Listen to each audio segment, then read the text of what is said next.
Ассалаумағалейкум. Қатпарлы тарихын қастерлеген, батырын ұлықтаған, бабасын ұмытпаған арда туған қазақ елі.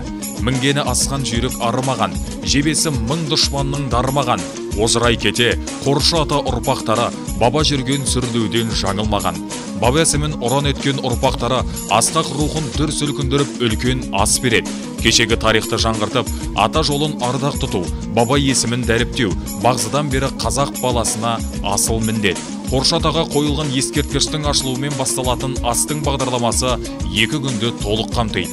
Ғалымдар мен шежірешілер ғылыми теориялық конференцияда бас қосып, баба туралы тың деректерді, құнды ақпараттарды айтады. Олы көш керуен бет түзеп, мерекелік концертке ұласады.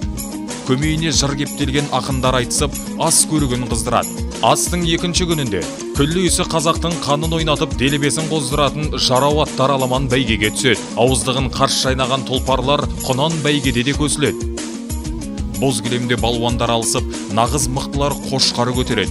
Асқа келген қонақтар ат спортының төресі дүбірлі көкпар ойынына куә болады. Барлық сайыстар мен додаларға қомақты ақшалай ұтыс дайындалған. Келіңіздер, көріңіздер, көргенде көрмегенде арманда дейтін үлкен астың нақ өзі. Алтарыс озырай кете, Қоршы ата ұрпақтары сіздерді асыға күтеді. Астың уақыты 12-13 тамыз. Ақтөбе облысы, Темір ауданы Қайыңды ауылы.